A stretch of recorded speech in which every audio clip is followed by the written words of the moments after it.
Every dream has a challenge, and every challenge has a solution, or rather, a step forward. So, the gents, ladies, gukas, shishos, and the Gen Zs, spit it out. Welcome, guys, to Changamoto Show, where we'll be diving in live stories from real people, no filter. Hashtag is no filter. For those who would like to contribute, it's Tunda Media in all social media handles. And today I'm so privileged to have one of the most credible, sharp, and creative guests with me here. Her name is Sarah, and I'll give her a chance to introduce herself. So, Sarah, Yes. thank you so much for joining me in my show, and feel comfortable, okay? Thank you. Yeah, so at least introduce yourself to my audience or to our audience. All right, thank you. My name is Sarah Kariuki. I am a student currently pursuing a diploma in journalism, but I'm almost at the edge of it. Yes, and I'm glad to be here. Oh, thank you so much, Sarah. And welcome to Changamoto Show. Thank you. So, Sarah, would you kindly brief us about your background? My background. I come from a very humble family, Yes. a family that knows God. My parents are pastors in the church. So I love that background because it has formed me to the person that I am right now, and it has formed me to a very God-fearing person and very understanding when it comes to solving issues around there. Because mostly if you are in church or you are too much into church things, Yes. I think you become a leader in a way that you understand people. True. So, will I be wrong if I say you are a woman of God? No, you wouldn't be wrong. You're very correct because once you serve God, Yes. everyone is a child of God. Okay. Yeah. So, where does Sarah comes from? From Kiambu, but was raised in Nyandarua County, but then I relocated later on in Kiambu County, where now I live with my parents, with my family. Yes. So, Sarah, what's your childhood dream? Like, what was your dream when you were young? It's funny to say my dream, how it was, and now the me right now. When I was young, actually, I wanted to be a pilot. Wow. That was my thing, and it was in my mind like, this is what I want and nothing else. But then growing up, ni kama wakati unakuanga high school. Yes. For the first day you're like, mwalimu anaingia and he's like, kila mtu anataka kuwa nani? Daktari. Hata mimi nakumbuka. Reaching to form 4, unataka kuwa nani? You don't know, you're just like, I'm waiting for KCSE, nifanye niondoke, and I'm gone. You're just like, By the way, mbona watu wakifikanga form 4 wanakuanga na that mentality? now your mind is growing to another level. Now at that point, I used to feel like being a pilot is just like waking up, starting this thing and going up. Kama umeenda. But now the more you grow, the more you come to understand things at another level. Because sasa unakuja una understand that for me to be a pilot, I have to join a certain school, I have to do this and that, and then you're like, inayo haijafika uwezo wangu. So you're like, let me push this aside, let me try what I can do. Ndio maana unapatanga mtu ameangalia hiyo akaona hapana, let me just do this. Hata ushaipata in some situations, Yes. mtu amejoin campus, you started as a doctor, unamalizia ukiwa sijui Alafu unafanya unarudi kwa nini. hospitality. Exactly, because umeketi ukaona hii mambo na udaktari inanipelekesha. Like a certain video I saw on TikTok. Yes. Some guys wanafanya English, I don't know, wanafanya literature, I think something like that. And then they were like, wewe form 4 unamaliza unataka kuja kuwa daktari huku, unafikiria ni kitu rahisi? Sisi tuko na refer sijui kama ngapi, we don't know when we'll do them again, tutapita. So it's like even when you're training to do something, unafaa kuwa focused, and you should know that I am entering here. Yes. I'm supposed to kungangana until I make it. Si story ya kuanza, then pale katikati ya Unachia. it's hard. Yeah. So what is Sarah currently doing? I'm pursuing a diploma in journalism at Nibs Technical College. And what I can say about what I'm pursuing, Yes. it just needs focus, determination, and passion. Because my dad used to say something that when I was growing up, and he used to say that hauwezi fanya kitu yenye hupendi. Ni ukweli. Because even when we were young, ulikuwa unaforsiwa kusoma, and then you're like, hutasoma, utafungua tu kitabu, unaiangalia tu hivi. Why? Because you're being forced to do something that you don't love. Okay. So if you come to do journalism, you must be passionate. Lazima kuwa unaipenda. You love what you do. It will be simple for you and you'll be flexible. So wewe juu sahi unaifanya, were you advised by the parents ama tu ni kitu tu you feel like you wanna be a media personality? Actually, the funny thing is that when I was growing up, kwa mind yangu hata kitu na journalism, it never ringed in my mind. It has. Hata sijawahi keti hivi nikawaza nataka kuwa journalist. Even in my high school. So when I was done with my high school, I stayed at home for 3 months, but in those 3 months I was doing computer. Then my dad, we were still like, after umemaliza computer, unataka kufanya nini? How many packages did you do? 6 packages. Oh. No, are they 6 or 10? what? Yeah. I can't even remember. Kitambo. So, in this process, my dad was like, what will you do after you are done? Because inachukuanga around 3 months. So in between, my dad is this type of a person. He doesn't concentrate more on office work. He concentrates more on what you can do with your hands. That is what he concentrates more on. The skills you have. So anatakanga kushape your life in a way that even tomorrow, kama hatakuwa, what can you be able to do? Own. Exactly. So at that time, he was focusing on that, and he was like, mambo na story na ofisi nini no. So he was reflecting back time ya corona, and he was like, you see, like that time hizo kazi zote they were walifunga, but something yenye ungefanya na mkono maybe at some point kuna vile ili sustain watu kidogo. So he was checking, hata kama ni siku ingine utaenda uajiriwe mahali utoke, ukitoka hapo ukose kazi mahali pengine, what can you do with your hands? So that is what he was focusing on. But now my mind haiko inaangalia hivyo. Actually, if there is something I was so scared of when I was growing up coming to campus, ni kuhustle. Me, I used to look like mimi nimalize then niende niajili. I used to see that thing very bad. Nilikuwa naona ikiwa kitu mbaya sana. Like I didn't have this courage of naeza toka. You know, kama vile unamalizanga shule, then you're like, wacha nijishikilie hapa before I get something else.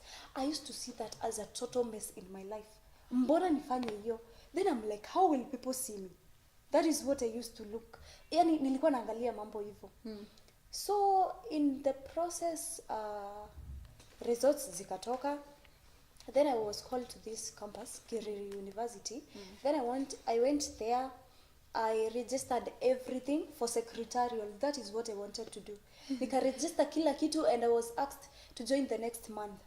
So when I came back home, nikampea barua zote, and then he was like, secretarial, no. And then I was like, nini shida iko wapi? So unaona kwa mind yake hataki hiyo story ya kuketi hapo kwa ofisi. Yeye anataka kitu unaweza fanya na mkono yako. So later on he said that if nataka kujoin huko nitafute school fees. Yeah, ana shida, if I'll pay he has no problem. By the way, mbona wazazi wengi wanatumianga hiyo phrase? You know, sasa ukiwa kwa hiyo situation you have no option but to just go with whatever he says. Na wanapenda kuitumia. So I was like, guy, mbona basi uliacha niende nijaze kila kitu? Then I felt bad. That night was another night. Then ilibidi tu nimechukua hiyo makaratasi nikachoma. Then in the process they were still discussing with my elder brother what I will do nini. So later on my brother anafanyanga pia media. So I was like, a certain day I sat down and I was like, but then I've realized the way he does his work, ikazidi poa. Then I had this mentality of kuangalia hapo mbele, establishment. Like, if I was to do this, later on, naeza toka, since sipendi kuhustle, though right now, tuko hapa, I can do these things. So I was like, if I was to get done with this course, nitachukua camera, nitaanza kazi pole pole, I can open a studio, I can do this, I can do that. So mentality yangu iko kwa mambo na kusoma news, nini. Mentality yangu ilikuwa hapo kwa kupiga picha, kwenda mashow, nini, just that. And then I was like, damn, this thing can pay. So I was like, Daddy, what do you think about this? And one thing I love about my dad, he's this type of a person. You come up with an idea, you sit down, discuss, and then he's like, I like that as well. So that is when we were like, iko poa. Okay. So he asked me tomorrow and a ZTech, confirm on a few things concerning the same, then come to me. So I went to ZTech. Then so there are 2 universities so far. Yeah. So one for secretarial and this one for journalism now. Okay. So when I went there, nikaangalia fee structure yao. Hey, these people are very wanataka nikae for how long bila kujoin. Like the payment for the first installment was too high. Oh, it was too high, so my dad was roughly like, approximately, I can't remember, but tukilinganisha na Nibs, the way they do the installments, at that time it was so high. Since ni kuingia unaingia. So it's like Nibs was affordable, or Nibs is affordable? Yeah. Okay. So when I came back, pia mimi nili reason out. Nikaona hapa itakuwa kufinyilia mzazi. I reasoned out, by the way. Then when I came back, he was like, pia umeona hivyo. Then tomorrow enda Nibs. Then I came to Nibs, I confirmed everything concerning the installments, nini, and they were like very flexible with me. Until I was like, even though sikuwa naelewa hiyo mambo ya kulipa sana, I was like, wow, this is affordable, by the way. Like they are there to, how can I say, wanakualao uingie na ulipe vizuri. They are not pushing you too much. Like they are very understanding, if I was to put it in that way. So I joined. But back in my mind, nilikuwa nafikiria once I join, nitakuja tu kushikanga kamera. Mimi mambo na theory was never in my mind. Akili yangu ilikuwa tu kamera, siku mzima kamera, you are done. But then once I joined, hata nilishangaa tukipewa vitabu, by the way. Then I was like, yeah, during the orientation day, tulipewa vitabu, and I was like, then I was like, maybe, you never know. So once I joined Beryl, tukaanza kuandika. Now I saw this life very hard now. Nilikuwa nimeona ikiwa simple, but now niliona ikiwa ngumu. Because kama unakumbuka, journalism has never been in my mind. So nimekuja kufanya kitu mpya.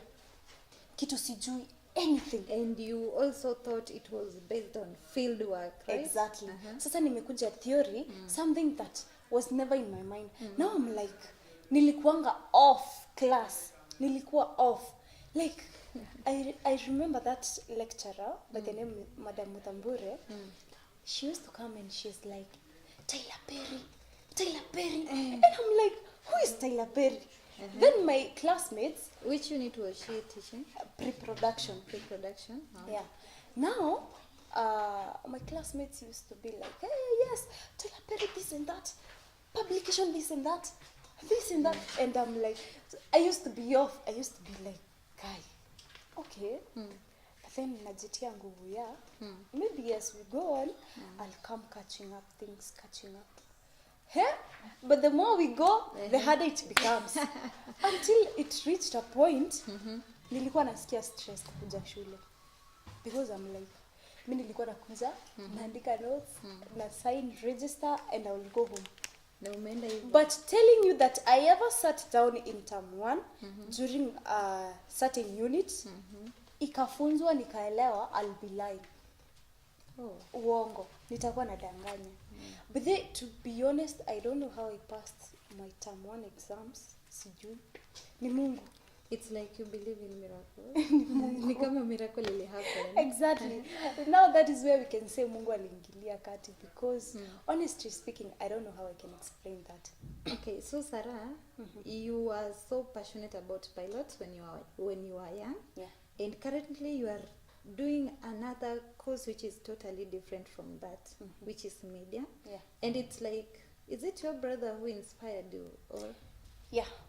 Like I said earlier, I checked on what he used to do, because what was he doing? He was doing the production of music, but right now he's at a certain company by the name Savage Wilderness Company. Okay. It is full of traveling, tourism. Which position is he? He's a manager of the media, everything, nini. Now he handles that right now. So back then, hata hapo ameingia hapo alikuwa anafanya tu mambo ya music, nini. So I was like, I loved his lifestyle back then. We'll see him capturing events, picture, nini. So I used to love, especially the holding of the camera and then like, I loved that. So that is what pushed me. Okay. Yeah. So Sarah, how long is your course? It is 2 years. So where are you? Finishing or in the middle? I'm actually at my last term. In my place we do tunenanga na mhula. That is term 1, term 2, term 3. Though this is now my second year, my last year, that is final year, at my last term. And now that you are about to leave Nibs, or you are about to face the real world, which achievements have you done so far in your the achievements we can say is me understanding how to operate the camera, how I can go and hold a show in the studio or a radio studio. Meaning you can do what I'm doing right now? Yeah, I can do interviewing, I can do podcast, and a bigger achievement I can say at this my final term, there is this guy by the name Richard. He reached out I think a month ago. Yeah, he reached out to me and he was like, I need a person. Yes. I'm going to a certain event and I need a person who can help out in taking pictures, capturing pictures, and yeah. So that night I was worried. I've never been in any event. How will I really be able to capture what he wants? Now that was my worry. Will I be able to give him what he wants? That was my only worry. So I was like, should I go? But then I was like, yes, I really need to go because I need this exposure. I really want to be here, understand this before I get out.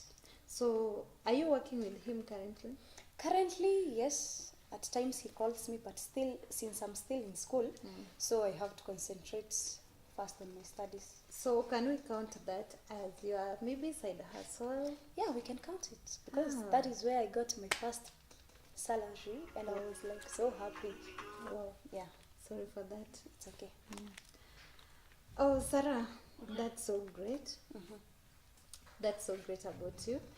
And now that you are ready to face the world, let's assume you've gone out, get your attachment, then after attachment you graduate, right? Yeah. Where do you see yourself in 10 years to come? In 10 years to come? Yeah. Let me say, there is something I usually say that God can never provide from term 1 to term 8 ikue. Now when you to the world, hapo ndipo atakuachilia. I've never believed in that. No, I've never believed in that. If there is something I usually believe and know is that once God takes you to another level, He's there to hold your hand to the next step that you want to. True. And once, now in these 10 years you're saying to come, I usually feel once I'm done with school, Yeah. I get an attachment. Mm-hmm. After that, I get a job. From there, we start establishment. I don't think there is time to wait. I don't know why will I even be waiting. I usually feel once I get a job, Yes. I start establishment right there and then. Sarah, how old are you? You reason so mature.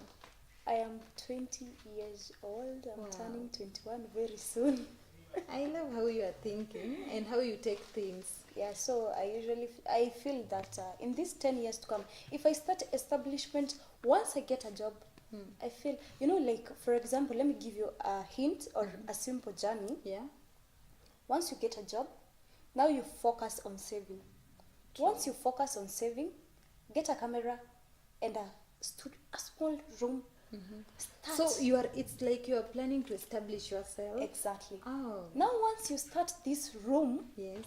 start just capturing pictures. Now, have you ever gone for a photo shoot and you meet that a single photo, you pay for 200 shillings? Yes.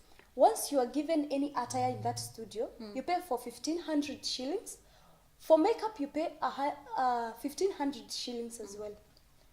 Now that is where you start highlighting what you want. I think you are reasoning like that because you have some experience, right? Yeah. In that field. What about others who doesn't? They'll just go and pay that all amount. Yeah. But I think it will depend. How do you want your future to be? If there is something I usually focus on, is how my future will be. I wouldn't want a day that I'm now realizing, where am I? I have nothing. Many people are usually like that, by the way. You're turning 25 and then you're like, I'm supposed to get married. I'm supposed to be having a job. I'm supposed to be... No, that is not what I want. A life that has a plan. And that is what Nibs has provided for many students. Wow. Like, they want you to have this plan of life.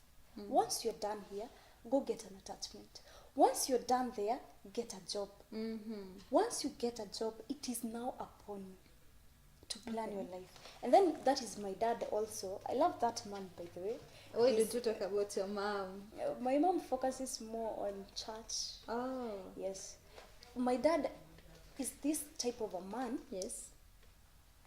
who builds and motivates you in getting to a better place.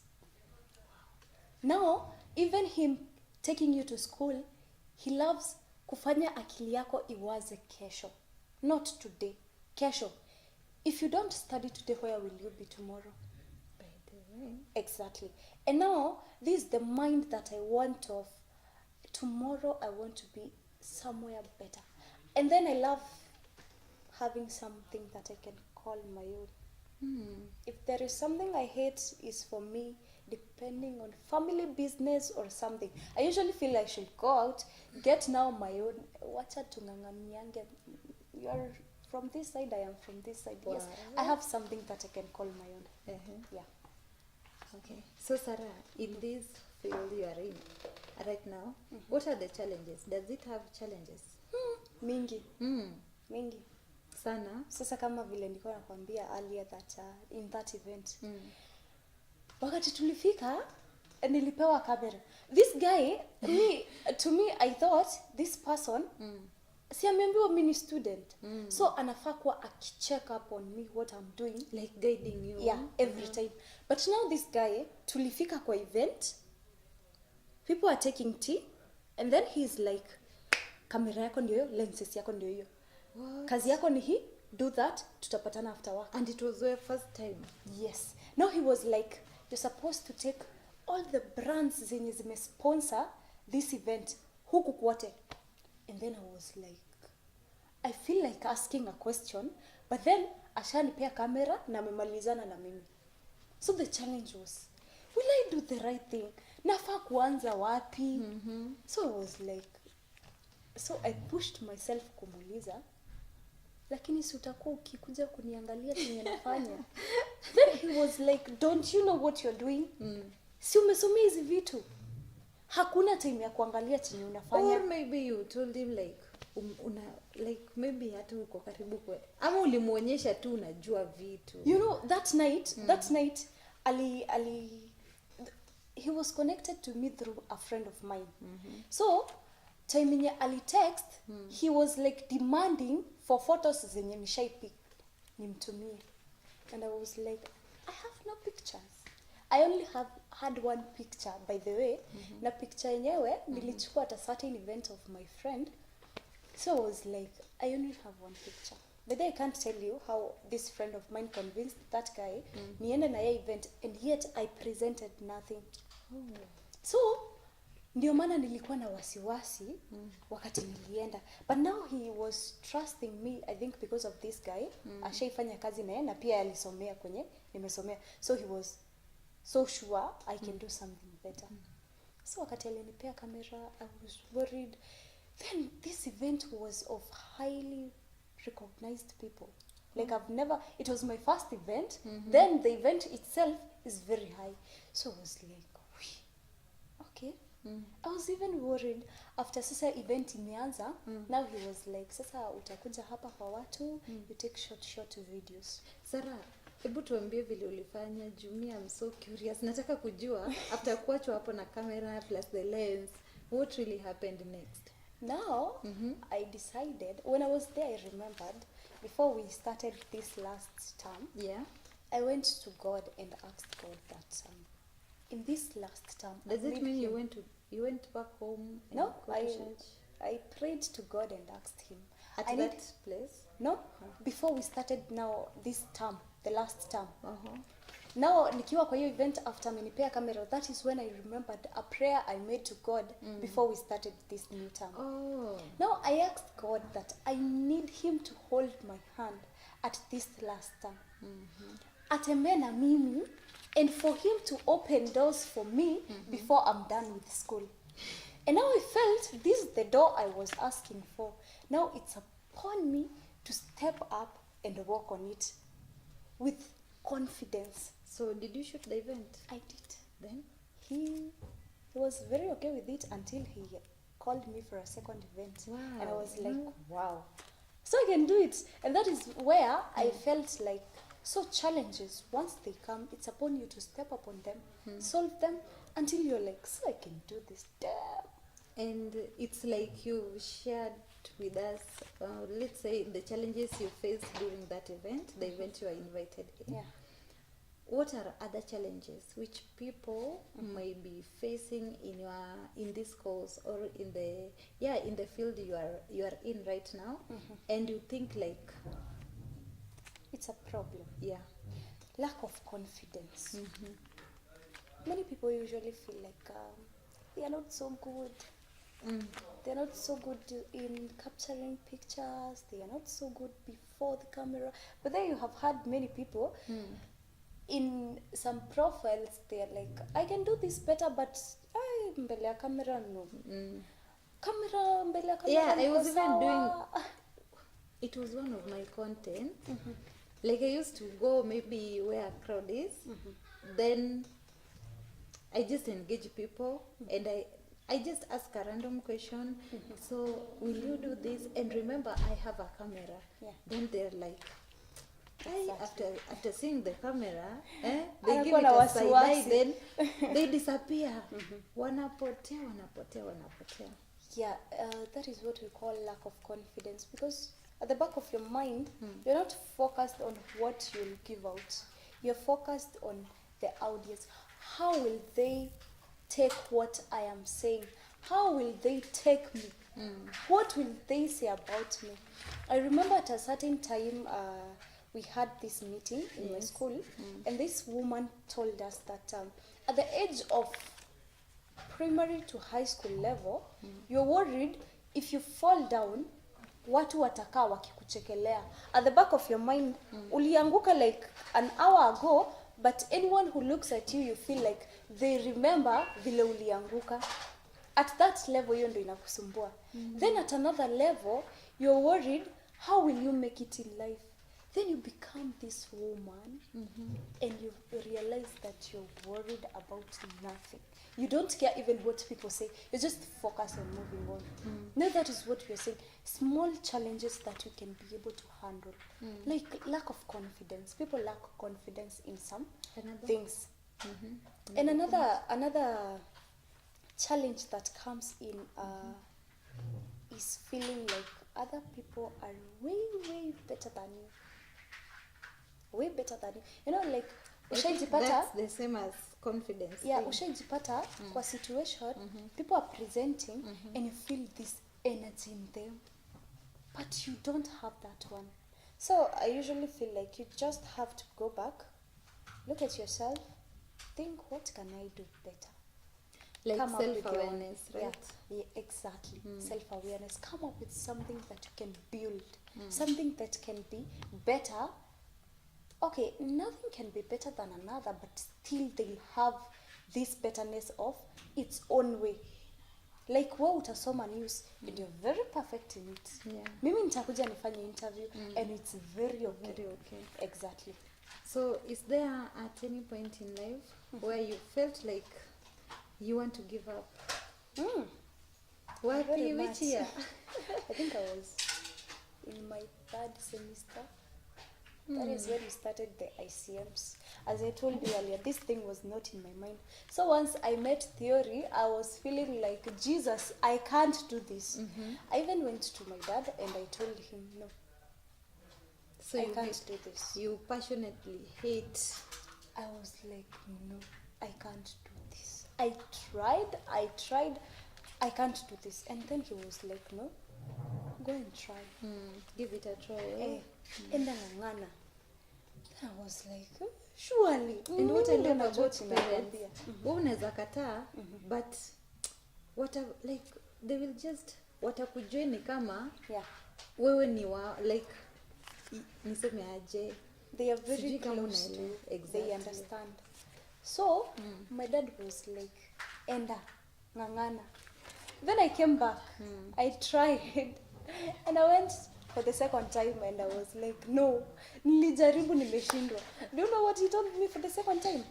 Wewe sijui nini nakusumbua. Mimi ndo nafaa kuwa na stress, mimi ndo natafuta pesa. Wewe unaketi tu unasoma. So what is bothering you? So that is when niliketi and I thought to myself, I think it's high time now I focus and be like, I really want to do this. I really want to push it, nione vile itakuwa. And now I decided, the first thing I'll do is to love what I do. Na ningangane and I give my all to it. So that is when I tried and I was like, wow, I can do this. Then the 2nd time I was like, nimepita, I can do this. So that is when I gained the confidence. I gained this thing of, yes, I want to capture these pictures, I want to capture these moments, I want to take these videos, I want to do this, if there is something I even loved more, is radio shows. Yeah, ndo ilinivuta zaidi. And I felt like, yes. I was like, we have done several of them in school. As a project or projects for fun, nini, we'll just get time with my team actually. I think at that time we were even at term 5. Anytime we were free. You know that time amnanga classes mingi, there is a time for free. Then we were like, let's go to the studio, do this and that. Now that engagement made me like this thing and I was like, wow, this thing is fun. So yeah. Hey, Sarah, not to inspire. Thank you. Not to inspire kabisa. Thank you. Okay, let's assume there is a young lady outside there who is really facing challenges. Like they have, when they want to, through their dreams, they are facing challenges. Which advice will you give them? If you have a dream, you have a future. If you have a dream, you have a future. Very simple. And for the future to come in is for you to work for the dream. Because sasa Okay, sijasema you have a dream now, you have a future. For you to just be like, yeah, I have a dream, so you're gonna future. No, you have to make it work. You have to strive harder and harder for you to meet that future.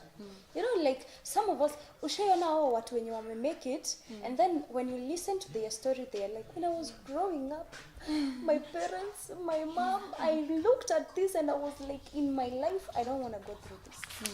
Now that is what, unajua, pia unaweza kuwa how you didn't come out of the family whereby you struggled sijui nini. Like me personally, naweza sema tulikuwa hapo katikati. I can't say I struggled ama nilikuwa perfect. Kuna vile tu mambo ilikuwa ina balance, but still that is not what I want.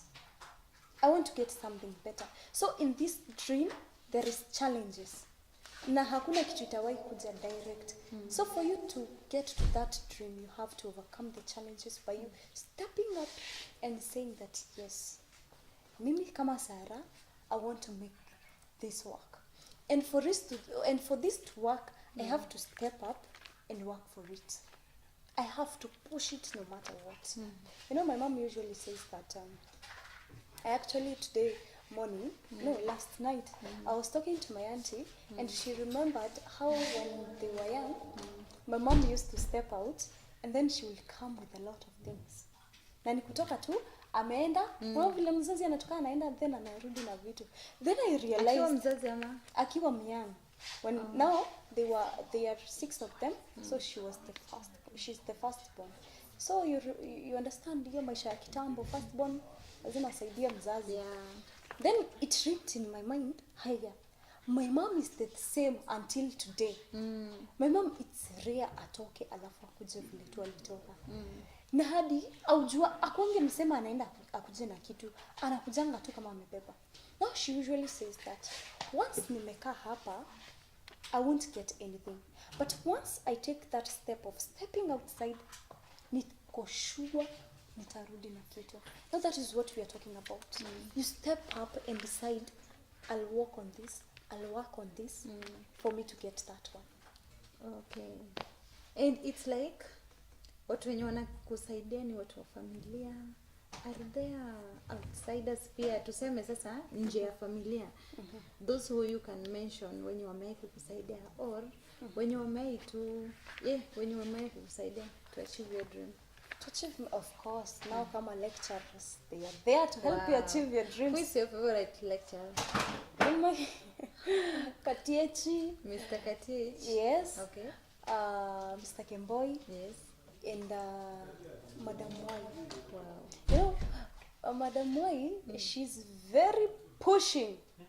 But now later you usually come to understand why she was pushing you. Unajua ni kama tu mzazi. You know, mzazi leo anakupiga juu umefanya hii. Kesho anakupiga juu umefanya hii. But once you grow up and then you have that little sibling, you're like anachapangwa kila wakati juu ya kitu anaweza avoid. Now you usually come to understand enyewe asipopigwa haizi sikia. Na asipopigwa haizi change hapa. So the pushing pia huwa inasaidia.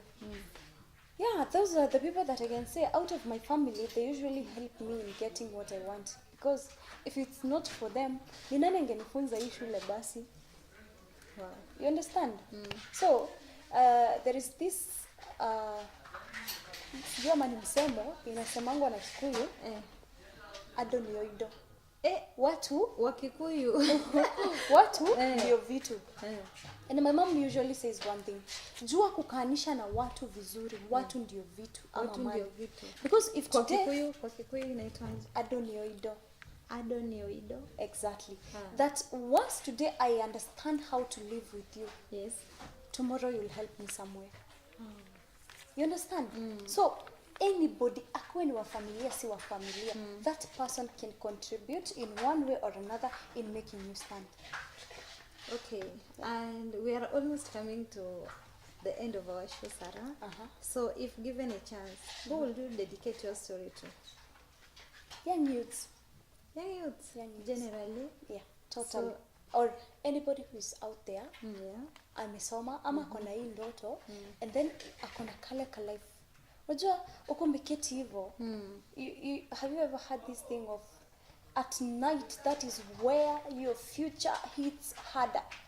Yani wakati umelala hivi kwa giza, umefungua macho ndo unafikirianga and you are like, guy, I really need to make it. I really unaona kama mtu wa campus vile anasema watu wetu wa ushago, they must understand nilikuwa shule lazima, you get it. No, that is where mwenye ako hapo nje ako na hako kandoto, but again challenges are too much. Okay, just have that line up, decide this is what I want, this is what I want, and this is what I'll do. Just understand what you want and what you can do to get what you want. And wow, yeah. Hey Sarah, what would you like how would you encourage young youths? For the young youths out there, if there is something I can say, try, keep on trying, believe in yourself, and put God in everything that you do. If you involve God in your things, He'll never fail to involve you in his things, in His successfulness upon your life.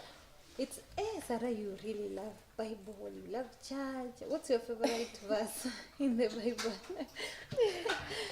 It's Numbers 11, where Moses was asked by God to strike the rock and for the water to come out, for the Israelites to get water to drink. You get that these people were very thirsty, and Moses was asked by God to strike the rock for the water to come out. So once it simply means that God, once you talk to God and tell Him, God, this is what I want, He'll simply give it to you. Because if He had the power to ask Moses to strike the rock and for it to produce water and for everyone to drink the water, and they were like very okay, what can't He do for you?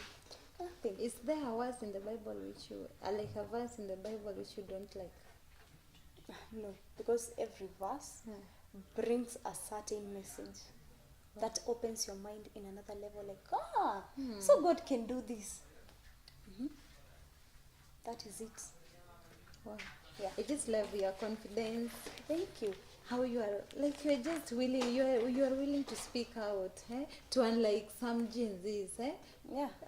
Some people, like, mtu wana go through something, but ukimpea platform, I feel like ni kama naona sijui kumnyanyasa ama kufanya nini. Yeah. Anakuja but akifika hapo sasa amenyamazia story. I think it's all about acceptance. You know, ushaijipata kwa situation, something has happened and it's very embarrassing. Like, kitu imetendeka and it is very embarrassing, but it's upon you to stand on it. Like, ushaijipata kwa situation, kitu imehappen, then embarrassing until you're like, how will people take me? In that situation, that is where we usually say that at your weakest point, that is when you're strong.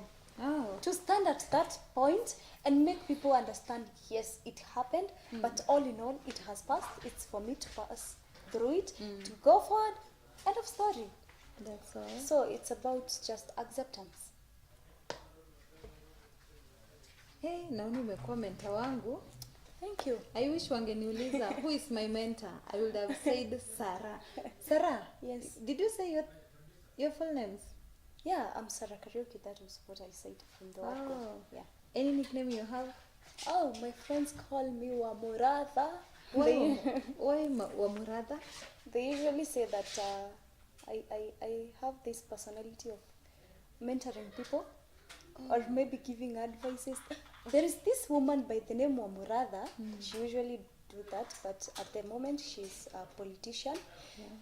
She's very good at giving advices, and they were like, I talked some time back and they were like, hey, Wamuratha. So that is when I got the name, and until I was like, so I can advise people out here. Wow. Yeah. So your friends, meaning this thing, kila mtu anajua. Yeah. Oh. Yeah. So Sarah, that has brought us to the end of this show. That has brought us to the end of this show. Thank you so much for your time. Yes. And guys, that was Sarah's story. Jay, what about you? Remember, your story matters. Gen Zs, let's speak it out. And that's all about today. Next time, I'm expecting you, my viewer, you, to bring your story to me so that we can sit and talk as I just did with Sarah. That's all about today. Until next